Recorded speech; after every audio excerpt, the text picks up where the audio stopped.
They told me, be quieter, be smarter, be more like everyone else. So I did. I folded pieces of myself until I forgot what my own shape looked like. I wore masks that fit everyone else's expectations, but every time I looked in the mirror, I saw a stranger wearing my face. Funny, isn't it? How the loudest voices are rarely our own. How we spend years trying to earn acceptance from people who were never willing to understand us. I carried their opinions like they were facts. I carried their doubts like they were my future. I carried their hate until my hands became too tired to hold anything else.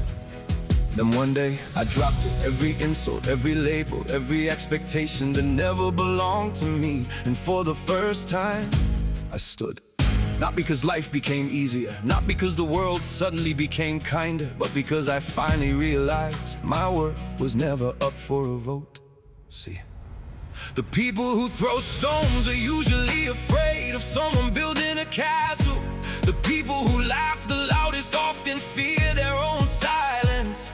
And the people who tell you that you'll never be enough are usually trying to convince themselves that they are. So why would I allow someone else's fear to become my identity? No, not anymore.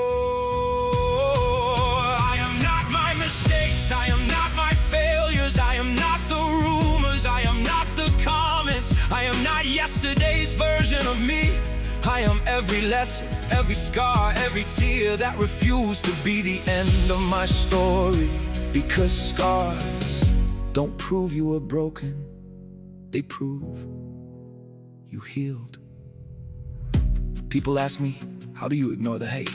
Truth is, I don't fight every voice. I simply stop giving them a microphone, because peace isn't found by silencing the world. It's found when your own voice finally becomes louder than everyone else's. Today, I choose courage, I choose growth, I choose forgiveness. I choose to become someone my younger self would finally smile at. Not perfect, not fearless, just real.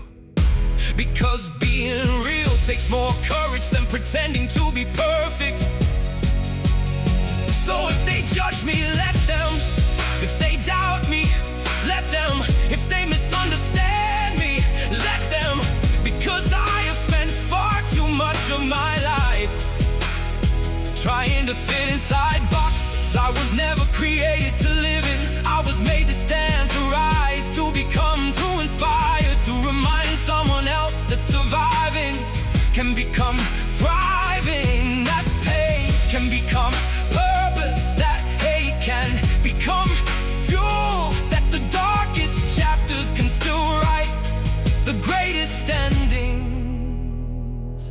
I know who I am now, not because someone told me, because I found myself beneath the fear, beneath the doubt, beneath every voice that tried to convince me I wasn't enough, and standing there waiting all alone was the person I was always meant to be.